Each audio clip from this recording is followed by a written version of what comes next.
एक आदमी ने गलती से ऊपर वाले काले डॉन बॉस के टॉयलेट को छेद दिया। फिर उसने सोचा अब जब गलती हो ही गई है तो क्यों ना बड़ा ही खेल खेला जाए।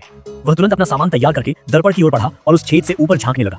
लेकिन वहां उसने कुछ ऐसा देखा कि उसकी आंखें चमक उठी। एक हीरे का हार जिसकी कीमत अरबों में थी। वह और उसका साथी सोचने लगे अगर यह हार उनके हाथ लग जाए तो वे जल्दी रिटायर होकर आराम की जिंदगी जी सकते हैं। मगर वह डॉन बेहद सतर्क था। वह 24 घंटे उस हीरे के हार को अपने साथ रखता था। यहाँ तक कि उसने अपने बिस्तर के पास भी सुरक्षा प्रणाली लगाई थी। जैसे ही कोई पास आता अलार्म बज उठता। उसने समझ लिया था कि इस तरह वह हार पूरी तरह सुरक्षित रहेगा। लेकिन चोर पहले से ही इसकी काट सोच चुके थे। आधी रात को उन्होंने एक रस्सी फेंकी और जल्दी से छत पर चढ़ गए। फिर वेंटिलेशन पाइप के जरिए विला में घुसने लगे। पकड़े न जाए इसके लिए उन्होंने खास तरीका अपनाया। साथी करियांग ने स्टेथोस्कोप से कमरे की आवाजें सुनी। जब यह पक्का हो गया कि अंदर का आदमी गहरी नींद में है तो उन्होंने धीरे धीरे छत का शीशा काटा और रस्सी बांधकर करियांग को नीचे उतारा। अब हीरे का हार बस हाथ की दूरी पर था। करियांग बेकरार होकर प्लायर निकालता है ताकि चेन को काट सके।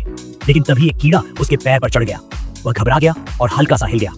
ऊपर पकड़े साथी को लगा कि वह नीचे जाने का इशारा है और वह लगभग सोए हुए डॉन से टकरा ही गया। करियांग के पसीने छूट गए। सौभाग्य से उसके साथी ने उसे समय रहते संभाल लिया। फिर उसने एक छोटा छाता खोला जिससे वह धीरे धीरे हार तक पहुंच गया।